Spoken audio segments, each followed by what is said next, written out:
Assalamualaikum warahmatullahi wabarakatuh.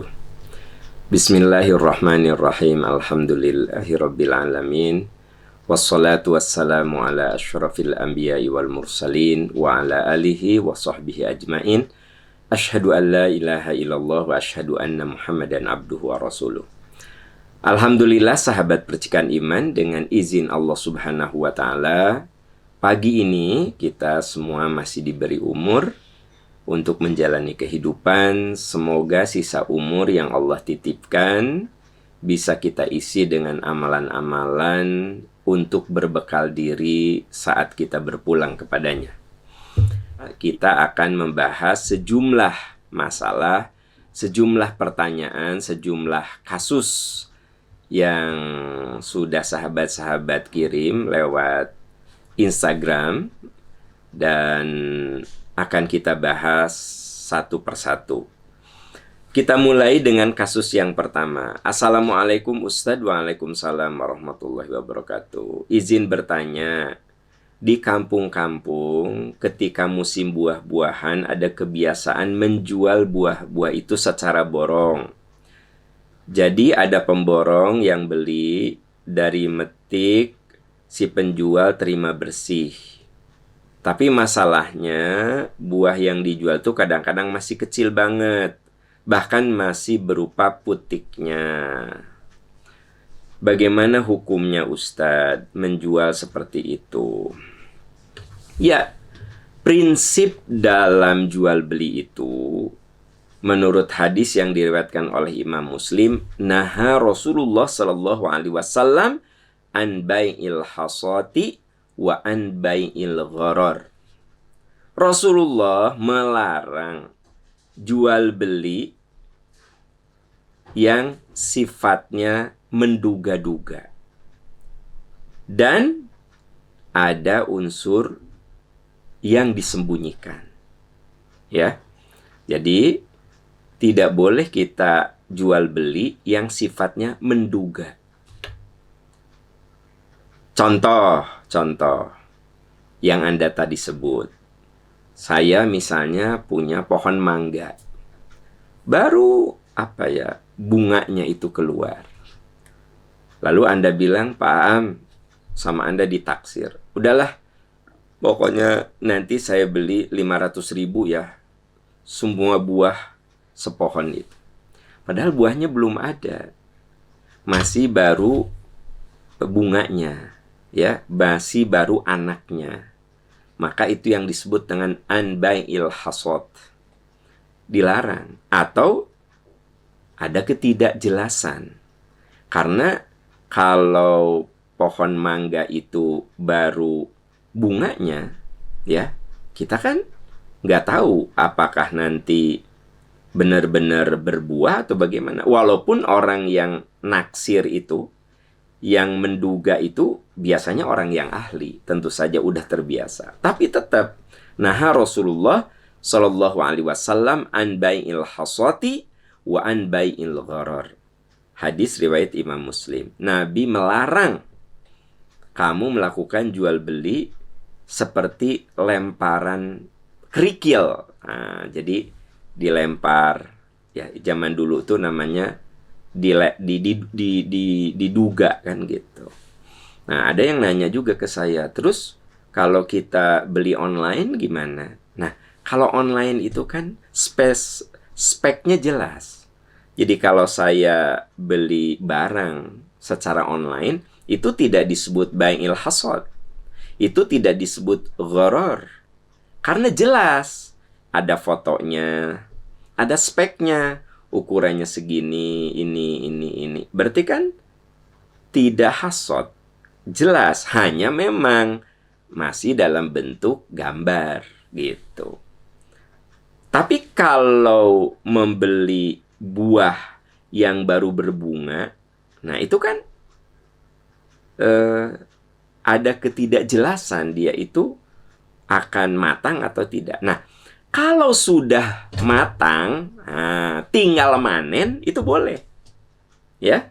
Anna Rasulullah sallallahu alaihi wasallam naha an baitit tamarati hatta tuzhiya. Nabi Shallallahu Alaihi Wasallam melarang menjual buah-buahan hasil tanaman hingga menua. Qalu wa ma tuzhiya, ya Rasulullah, yang dimaksud menua itu gimana? Qala tahmar. Itu buah sudah memerah, maksudnya sudah matang, sudah tinggal dipetik. Nah, itu boleh. Saya punya pohon mangga, sudah kelihatan mangganya, buahnya semua, kan gitu. Sudah tinggal manen lah sehari 2 hari lagi. Anda datang, Pak Am, saya beli ya semua buah ini 500.000 misalnya. Boleh, boleh. Karena emang udah ada buah. Jadi saya nggak ngitung satu buah misalnya 100 rupiah, enggak. Pokoknya mah satu pohon 500.000. Tapi memang sudah ada buahnya. Itu mah boleh. Yang tidak boleh itu masih apa? Masih bunga gitu, masih anaknya gitu. Ya. Nah, itu yang harus diperhatikan. Wallahu a'lam bissawab. Wallahu a'lam bissawab. Ya, kita beralih ke pertanyaan berikut. Assalamualaikum Ustadz. Waalaikumsalam warahmatullah. Saya seorang istri yang baru ditinggal wafat oleh suami sekitar 2 minggu. Mohon bimbingannya bagaimana cara mendoakan almarhum agar doa kita sampai. Ibu, semua doa itu pasti sampai. Apalagi ibu mendoakan dengan tulus, dengan orang yang punya hubungan emosional yang begitu dekat dengan ibu. Apalagi gitu. Ya. Jadi semua doa, jangankan kepada suami, kepada teman, sahabat yang meninggal kita doakan, itu sampai. Apalagi kepada suami gitu. Dan biasanya ya, kalau suaminya soleh nih, ditinggal suami itu lebih berat daripada ditinggal wafat oleh orang tuanya. Kenapa coba? Kenapa? Ada orang yang ditinggal wafat sama orang tuanya, ya sedih. Tapi ada yang ditinggal wafat sama suaminya, sedihnya lebih lama. Kenapa? Karena satu, ya, asal suaminya soleh ya, asal suaminya soleh. Intensitas itu, intensitas hubungan, relasi antara suami istri lebih dekat, lebih intens daripada orang tua. Yang kedua, kebersamaan dengan pasangan hidup bisa lebih lama ketimbang kebersamaan dengan orang tua. Ada nggak yang di sini misalnya rumah tangganya sudah 30 tahun? Saya ingin tanya, Anda menikah di usia berapa? Sebut sajalah, Anda menikah di usia 25. Sekarang pernikahan Anda sudah 30 tahun. Berarti bareng sama orang tua 25 tahun. Sementara bareng sama suami atau istri sudah 30 tahun. Ya, udah gitu intensitas dengan orang tua itu ya di usia sebelum balik gitu. Setelah itu kan tidak intens dengan orang tua itu. Tapi kalau dengan pasangan hidup, kasarnya tidur bareng. Ya. Kalau suaminya soleh itu memang suka lebih berkesan. Susah gitu melupakannya. Begitu juga kalau istrinya soleha, itu susah melupakannya gitu. Makanya orang yang ditinggal wafat oleh pasangan hidup itu ada 2. Ada yang begitu cepat melewatkannya. Ya udah meninggal, ya udah selesai. Tapi ada juga yang terus, maksudnya gini, kenangan-kenangannya itu begitu panjang gitu. Kalau apa? Kalau saat hidup kita menanam kenangan-kenangan indah. Kalau saat kita berumah tangga, kita berusaha menorehkan lukisan-lukisan indah gitu. Saya banyak menemukan orang yang ditinggal wafat oleh pasangan hidupnya. Ada yang memang recovery-nya cepat gitu. Tapi ada juga yang agak lama. Saya tahu kalau orang yang recovery-nya agak lama, berarti kenangan manis dengan pasangan hidupnya itu dahsyat kan gitu.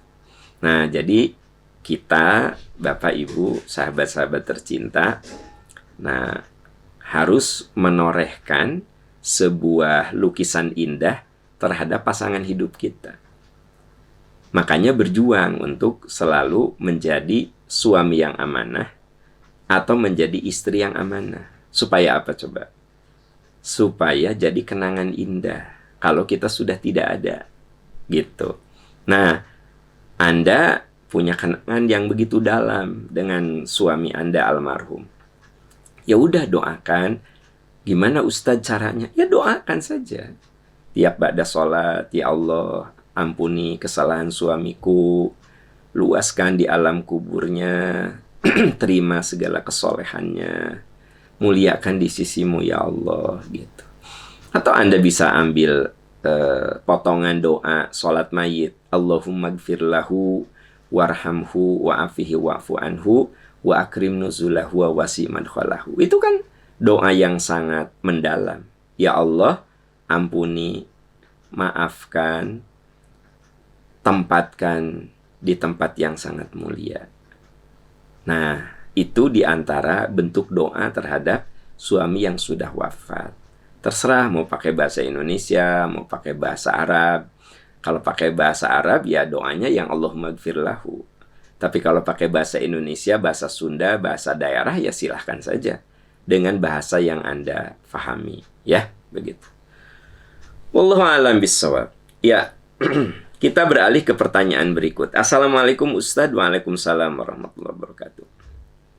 Izin bertanya, pada saat sholat kita membaca surat setelah Fatihah. Apakah baca surat tersebut harus diawali dengan Bismillahirrahmanirrahim? Mohon penjelasannya.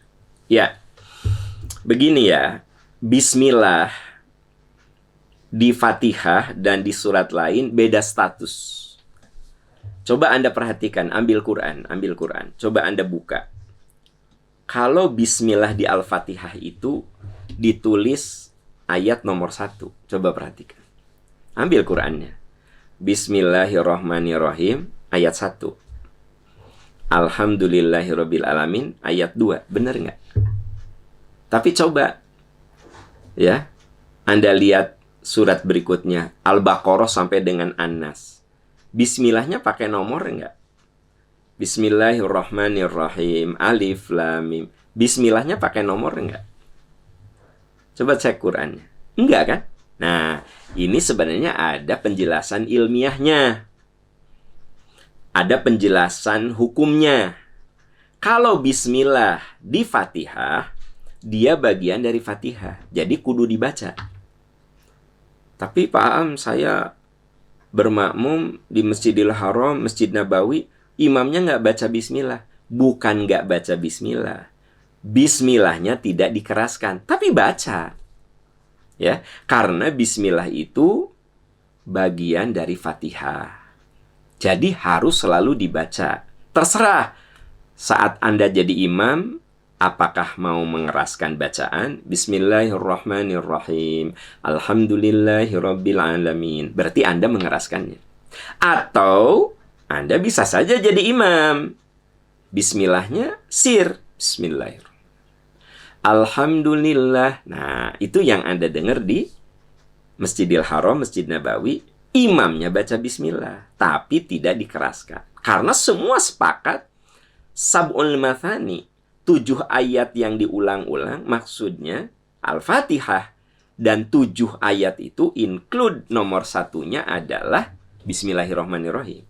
Nah, kalau surat, dia itu statusnya pembatas. Ya, di Al-Baqarah, Bismillahirrahmanirrahim, Alif Lam Mim, dia pembatas saja. Coba Anda lihat di Juz Amma surat yang pendek-pendek. Pakai bismillah kan?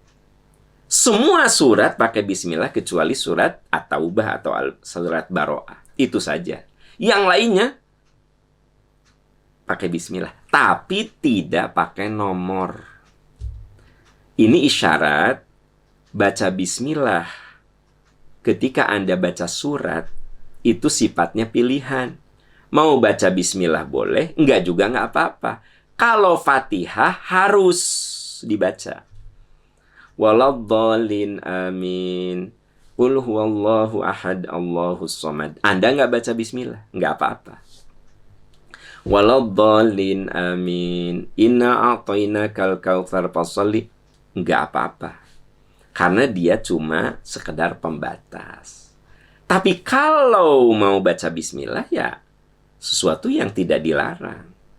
Kullu amrin dzibalin la yubda'u bismillah fahuwa aqta. Ya, kalau ingin lebih berkah ya pakai bismillah gitu, ya. Kesimpulannya, bismillah di saat Fatihah wajib dibaca apakah keras ataukah tidak keras. Kalau baca bismillah saat surat karena dia statusnya pembatas, boleh Anda baca, boleh juga tidak. Itu ya, wallahu a'lam bishawab.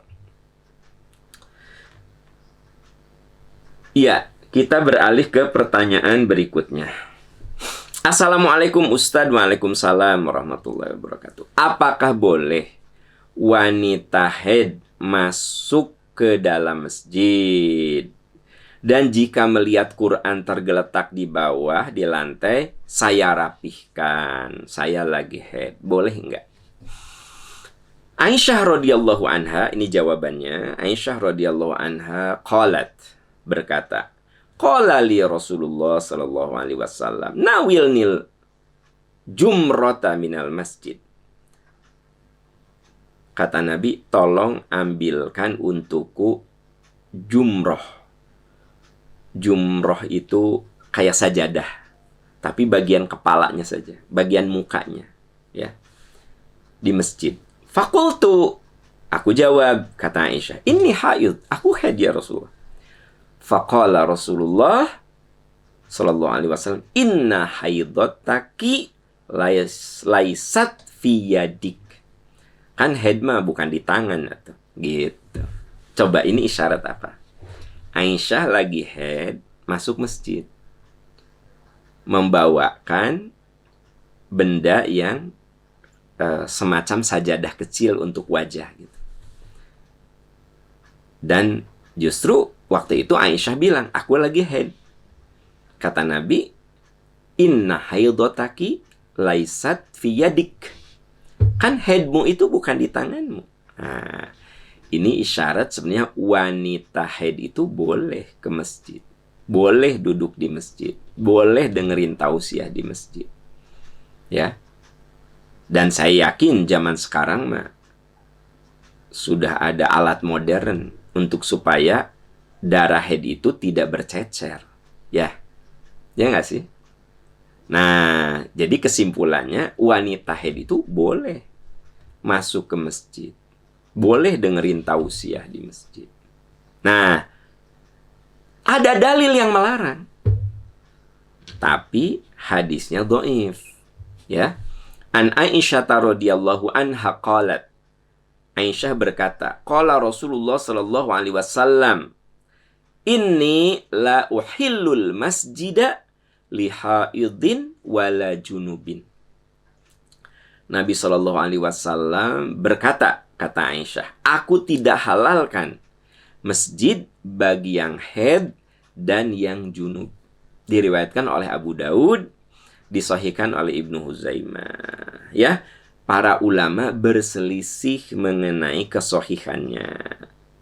Ya, Imam Al-Baihaqi juga Ibnu Hajar, sebagaimana dikutip oleh Ibnu Hajar, bahwa hadis ini dhaif. Ya, ini ada di Bulughul Maram dan itu mukhtalaf hadisnya. Dan al-jarhu muqaddamun 'anit ta'dil. Bila satu hadis dinilai dhaif, maka yang menilai dhaif harus kita prioritaskan daripada yang menilai sahih. Memang hadis ini ya disahihkan oleh Ibnu Huzaimah gitu. Tapi hadis ini diperselisihkan kesahihannya. Sehingga Abu Hafidh Ibnu Hajar Al-Asqalani menyatakan bahwa hadis Imam Baihaqi ini adalah dhaif. Jadi hadis yang melarang innila uhillul masjida li haidin wala junubin, itu hadis yang dhaif. gitu. Sementara hadis yang sahih yaitu riwayat Imam Muslim, ini yang sahih nih. Jadi kalau ada hadis ini dhaif, ini sahih, ya maka yang sahih itu yang kita pegang. Ketika Nabi mengatakan nawilnil jumrata minal masjid, coba ambilkan sajadahku di masjid. Fakultu inni haid, ya Rasulullah aku haid. Faqala Rasulullah inna haidotaki laisat fi yadik. Haidmu itu kan tidak di tanganmu. Ya, maksudnya ya, darah haid itu najis. Selama kamu bisa menjaga darah haid itu tidak bercecer, ya nggak apa-apa, ambilkan saja.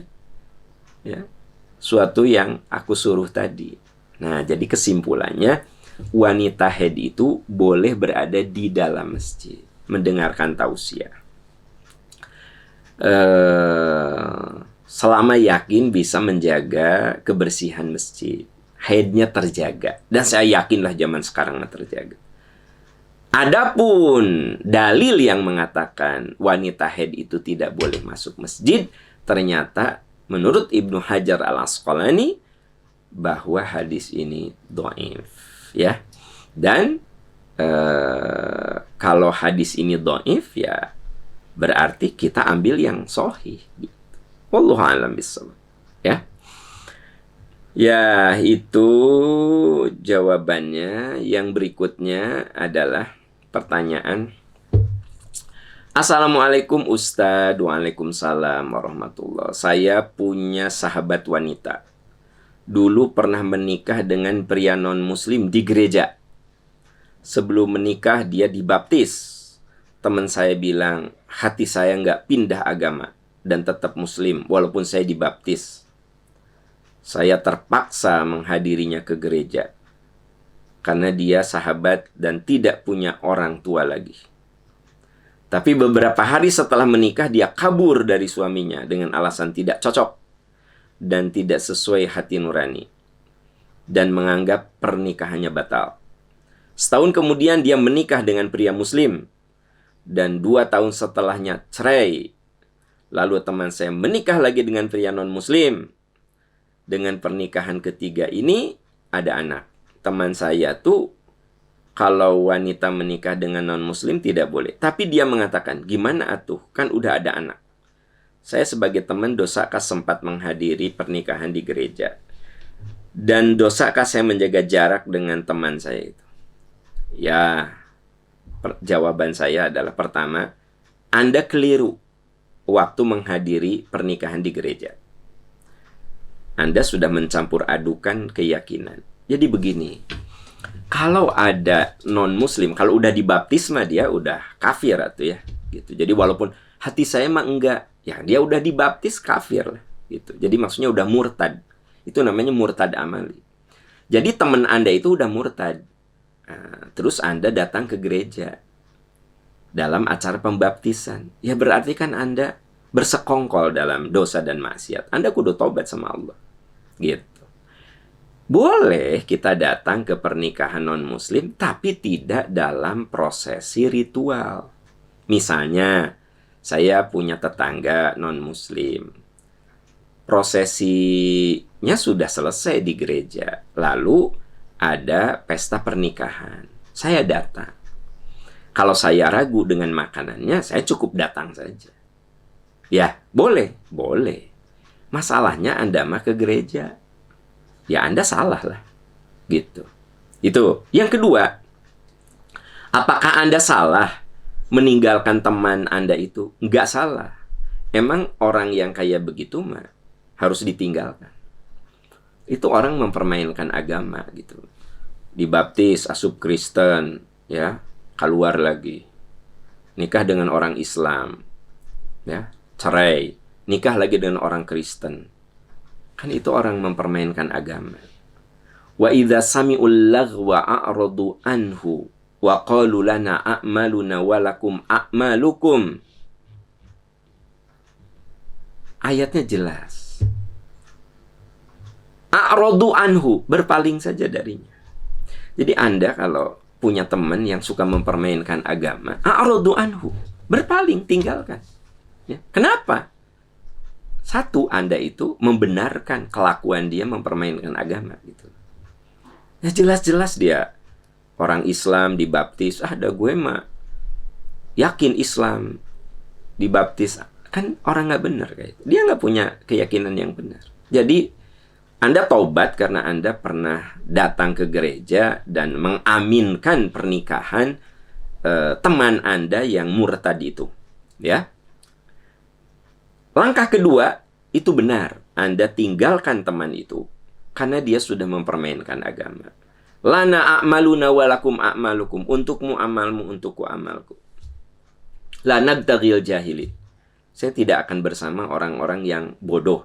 Bodoh itu maksudnya bukan bodoh IQ-nya jongkok, tapi dia bodoh karena tidak punya keyakinan yang benar dan dia mempermainkan agama gitu. Itu kan disebut jahil. Jahiliyah itu bukan berarti orang-orangnya bodoh, mereka pinter-pinter bisnis, ya kan? Punya logika, tapi kenapa disebut jahiliyah? Karena bodoh tidak memahami nilai-nilai kebenaran. Nah, teman Anda itu jahiliyah. La nabtaghil jahilin. Saya tidak mau bersama orang-orang yang jahiliyah, gitu. Ya sudah, tinggalkan saja. Tapi kasihan Ustadz, dia tidak punya orang tua. Ya dia bukan anak kecil lagi. Dia sudah punya logika, dia sudah punya kerangka pikir. Kan gitu. Cerai nikah dengan beda agama. Kan gambaran bahwa ada something wrong dengan dia. Ya kan? Ya nggak sih? Nah gitu. Wallahu a'lam bissawab. Wallahu a'lam bissawab. Ya, kita beralih ke pertanyaan berikut. Assalamualaikum Ustadz. Waalaikumsalam warahmatullahi. Banyak hadis yang menerangkan masalah hutang. Salah satunya, dosa orang yang mati syahid diampuni kecuali hutang. Tapi dalam Ali Imran ayat 169, katanya, jangan kamu anggap orang yang mati di jalan Allah itu mati, dia itu hidup. Bagaimana Ustadz? Begini ya gitu. Dosa-dosa mah diampuni yang kaitannya dengan Allah. Tapi yang kaitannya dengan sesama manusia, walaupun dia mati syahid, harus diselesaikan dengan sesama manusia, gitu. Betul bahwa orang yang mati syahid itu diampuni kesalahannya, kecuali hutang, kata Nabi. Kenapa coba? Dan itu mah kaitannya dengan orang. Makanya, kalau berhutang itu hubungannya bukan dengan Allah, hubungannya dengan orang. Jadi kalau misalnya orang itu tidak membebaskan hutang kita, ya di akhirat. Makanya ada yang nanya, Ustadz, saya punya temen ya, dia berhutang. Gaya hidup nama bisa beli motor, bisa beli mobil, tapi hutang ke saya nggak dibayar. Saya udah ingetin, malah saya diblok, malah saya di-unfollow. Ya Anda kasih tahu, kalau Anda nggak bayar di dunia, saya akan minta di akhirat saja. Karena hutang mah nggak selesai dengan mati. Kebayang nggak sama Anda? Saat bagi waris saja, kudu diperhatikan hutangnya. Nah.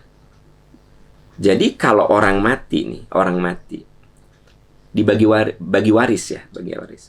Maka sebelum harta itu dibagikan kepada ahli warisnya, harus diselesaikan wasiat dan hutangnya. Coba Anda lihat di surat An-Nisa ayat 11-12. Itu jelas sekali. Jadi jangan main-main dengan hutang. Nah, bahwa ada ayat yang mengatakan wala tahsabannalladzina qutilu fi sabilillahi amwata bal ahya'un inda rabbihim yurzaqun. Surat Al-Imran ayat 169. Jangan kamu ngira orang yang gugur di jalan Allah itu wafat. Maksudnya mati. Mereka itu hidup di sisi Tuhan. Itu maksudnya kemuliaan yang Allah berikan kepada orang yang mati di jalan Allah. Kemuliaan yang Allah berikan. Tapi urusan nanti di akhirat, dia harus menyelesaikan hubungan antar manusianya, ya selesaikan di akhirat. Gitu. Pokoknya jangan main-main dengan amanah-amanah yang ada kaitannya dengan orang. Contoh, kata Nabi, yang paling cepat masuk surga siapa? Siapa? Pemimpin yang adil.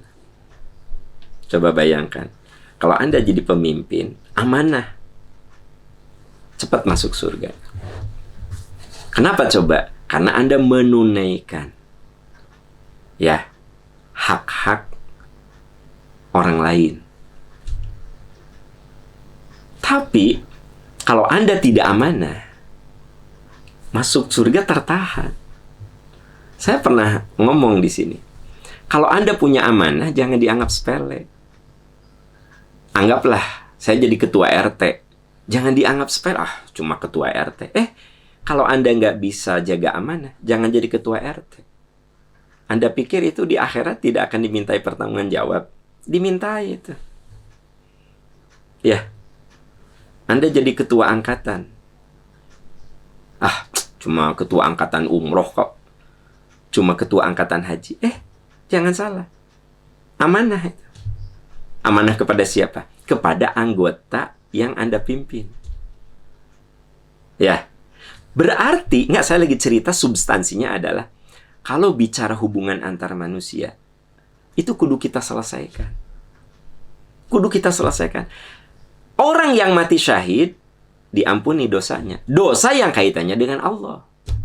Tapi yang ada kaitannya dengan manusia, urusan amanah, urusan hutang piutang, urusan kezoliman, itu mah diselesaikan antar kita. Gitu. Saya zolim sama Anda. Ya Allah, ampuni saya, ampuni saya. Ya, ku Allah nggak akan diampuni kalau saya tidak selesaikan dulu dengan Anda. Gitu. Ya. Nah, itu maksud dari hadis bahwa orang yang mati di jalan Allah itu diampuni dosanya kecuali hutang. Karena hutang mah kan tidak kaitannya dengan Allah. Hutang mah kaitannya dengan orang. Gitu. Ya. Nah, makanya kalau kita punya amanah, hutang itu kan amanah. Amanah. Nah, ini kalau bicara amanah itu jangan dianggap sepele. Ya. Ibu jadi ketua posyandu. Amanah itu. Kalau Anda tidak bisa melaksanakan amanah itu, nggak usah, jangan jadi ketua posyandu, gitu loh. Anda kira tidak akan dimintai pertanggungjawab itu, jadi ketua posyandu misalnya. Ya kalau Anda nggak bisa amanah, ya jangan diambil itu. Nah, gitu. Ya. Nah, jadi mari kita menjadi orang yang selalu berusaha menjaga amanah. Karena itu mah kaitannya dengan sesama, bukan dengan Allah Subhanahu wa Ta'ala. Gitu. Ya. Kita beralih ke pertanyaan berikut. Assalamualaikum Ustadz. Ustadz, apa ciri-ciri orang yang mengidap NPD? Dan bagaimana menanganinya? Ya. Oke. Teman-teman, NPD itu apa sih? NPD. Narcissistic Personality Disorder. Ya. Karena ada artis yang bercerai, ya. Kemudian dia cerita suami saya tuh mengalami NPD ya, gitu. Ngetop aja, NPD itu apa sih? NPD itu Narcissistic Personality Disorder. Itu apa? Kepribadian macam apa gitu loh. Itu sebenarnya gangguan, disorder. Jadi kalau ada kata disorder, nah, itu berarti ada something wrong. Jadi gangguan kepribadian narsistik, di mana kondisi kesehatan mental yang selalu ingin mementingkan dirinya sendiri, lalu berpendapat berlebihan tentang dirinya. Nah, biasanya orang itu butuh dikagumi, diangkat-angkat, ya, dipuji. Nah, biasanya orangnya itu suka pede. Tapi sebenarnya di balik kepedean itu gampang kecewa. Dikritik sedikit aja, marahnya luar biasa. Ya. Itu namanya NDP. Jadi orang kalau ada lihat orang pede gitu ya. Pedenya tuh kepedean gitu. Dikritik dikit. Dia itu berontaknya luar biasa. Itu salah satu NPD.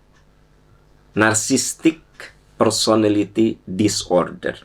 Nah, makanya eh, orang yang punya gejala NPD ini biasanya arogan, egois, kerjaannya menuntut, ya. Kalau suami NPD itu, ya kamu sebagai istri harus begini ya, harus begitu ya, harus begini ini kan gitu. Oh, jadi suami nanti kudu dipuji-puji. Ih, ayah mah orangnya dermawan, ayah mah kasep, ayah mah hebat, ayah mah sukses. Kudu dipuji, kudu diangkat aja. Satu saat aja istrinya sebut saja mengeritik, wah, dia uring-uringannya luar biasa. Atau sebaliknya, istri yang NPD itu pede banget gitu loh, ya. Terus selalu ingin dikagumi gitu. Walaupun nggak punya duit gitu, dia maksa-maksain gitu ya. Pinjam sana, pinjam sini, HP ingin selalu yang paling bagus, paling baru, ya gitu. Kalau kumpul di antara teman-temannya ingin paling menonjol dari sisi tasnya yang paling bagus. Ah, pokoknya mah narsis weh gitu. Itu sebenarnya masuk kategori narcissistic personality disorder, itu sudah jadi gangguan kepribadian. Nah, biasanya dia itu sangat mementingkan diri sendiri dan terlalu ingin dikagumi, ingin dipuji, diangkat-angkat gitu ya. Terus dia orang kayak gini tuh, orang yang NPD itu merasa emang aku mah harus begitu. Nah, gitu. Ya. Terus dia merasa superior gitu. Kadang-kadang prestasinya biasa-biasa aja, tapi merasa prestasinya itu dahsyat, hebat kan gitu. Nah, terus orang yang NPD itu merasa lebih unggul dari yang lain, tapi juga sebenarnya orangnya biasa-biasa aja. Dia merasa lebih unggul. Nah, terus suka memanfaatkan orang lain untuk mendapatkan yang dia inginkan. Jadi orang yang NPD mah dia akan nempel kepada orang-orang yang membuat dia naik gitu kan. Gitu. Jadi dia tuh di level 5, dia nempel ke level 7 supaya dia naik, nempel gitu. Berfoto di posting, berfoto, aku kan berfoto dengan gubernur dong, di posting, berfoto dengan presiden di posting. Jadi mengangkat martabatnya kepada orang yang lebih tinggi gitu. Nah, itu juga bagian dari NPD loh, narcissistic personality disorder. Jadi ada orang-orang yang memang seneng nempel kepada orang-orang yang lebih sukses dari dia. Makanya gaulnya orang NPD mah nggak mau dengan yang di bawah dia. Nah, di atas, sekalinya gaul dengan yang di bawah dia, dia manfaatkan orang itu untuk supaya mengagung-agungkan dia gitu kan. Memang capek sih kalau punya suami yang NPD ini. Terus orangnya nggak sabaran.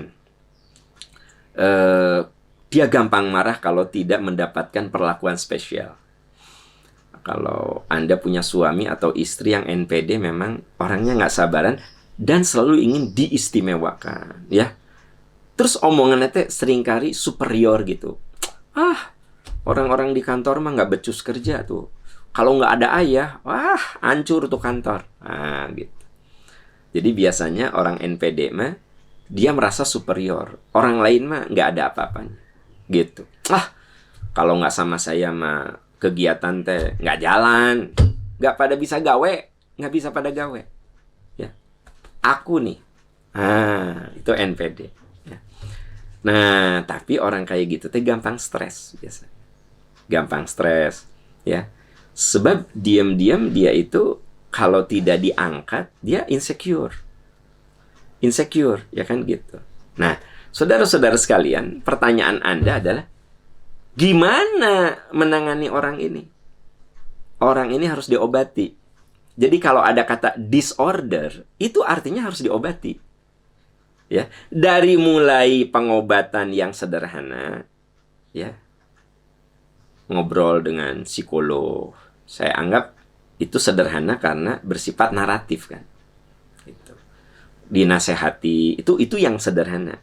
Sampai pada tingkat harus dikasih obat. Nah, itu mah berarti kudu ka ahli jiwa, dokter jiwa. Jadi kalau Anda bertanya, bagaimana penanganan menurut agama? Ya, nasehatan. Tapi kan kalau sudah disorder, ini otaknya itu udah bermasalah. Disorder. kelainan, gangguan. Nah, kalau cuma gejala, kecenderungan, mungkin oleh nasihat bisa. Mungkin oleh psikolog bisa. Tapi kalau otaknya udah kena, sarafnya udah kena, ya nggak bisa diruqyah segala macam. Dinasehati sama ustadz, bawa ke dokter. Ini mah harus diobati. Kalau sudah parah, narcissistic personality disorder-nya udah parah, maka kudu diselesaikan oleh dokter jiwa. Gitu loh. Jadi teman-teman semuanya gitu ya. Kalau ada orang seperti yang saya tadi ceritakan, itu singkatnya karena kalau dibedah lebih jauh mah dahsyat gitu. Tapi saya bisa membayangkan betapa capeknya kalau Anda punya istri yang NPD, yang narcissistic personality disorder. Suaminya capek, anaknya capek. Atau sebaliknya, kalau suaminya yang NPD, istrinya pasti capek. Anak-anaknya, bahkan teman-temannya juga. Karena kan kalau dia itu di kantor, apalagi dia jadi level punya jabatan, capek bawahannya. Capek itu bawahannya. Karena dia selalu bicara tentang kesuksesan dia. Saya itu ini kan gitu. Bawahannya ngangkat, iya kan bapak mah ada pinter atau bapak mau diangkat. Wah gitu ya.